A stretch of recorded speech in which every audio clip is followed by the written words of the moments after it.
கர்ணன் பற்றி மகாபாரதத்தில் மிகவும் சுவாரஸ்யமான பல சம்பவங்கள் உள்ளன.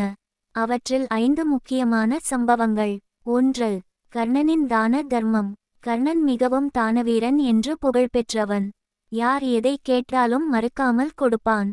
ஒருமுறை இந்திரன் ஒரு பிராமணராக வேஷம் பூண்டு வந்து கர்ணனின் உடலில் பிறந்த கவசம் மற்றும் குண்டலம் கேட்டார்.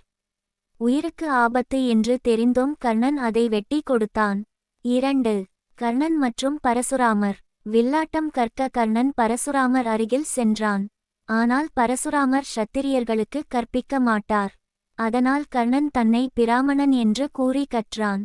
பின்னர் உண்மை தெரிந்ததும் பரசுராமர் அவனை சபித்தார், முக்கிய நேரத்தில் அவன் கற்ற அறிவை மறந்து விடுவான் என்று.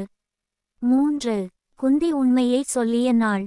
போருக்கு முன் குந்தி கர்ணனை சந்தித்து, நீ என் மகன் என்ற உண்மையை கூறினாள்.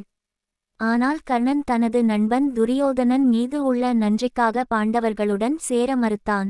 4. கர்ணன் மற்றும் அர்ஜுனன் போட்டி. கர்ணன் மற்றும் அர்ஜுனன் இருவரும் மிக பெரிய வில்லாளிகள். அவர்களுக்குள் போட்டி இருந்தது.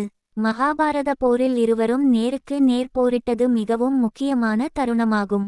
5. கர்ணனின் இறுதி தருணம். போரின் போது கர்ணனின் இரதச் சக்கரம் நிலத்தில் சிக்கியது. அதே நேரத்தில் அவன் மீது அர்ஜுனன் அம்பு எய்தினான். பின்னர் கர்ணன் வீரமரணம் அடைந்தான். ஒளிரும் நட்சத்திரம் கர்ணன் பற்றிய முக்கியமான விஷயம். அவன் வாழ்க்கை முழுவதும் சிரமங்களையும் அவமானங்களையும் சந்தித்தாலும் தைரியம், நட்பு, தானம் ஆகியவற்றில் சிறந்தவராக இருந்தான்.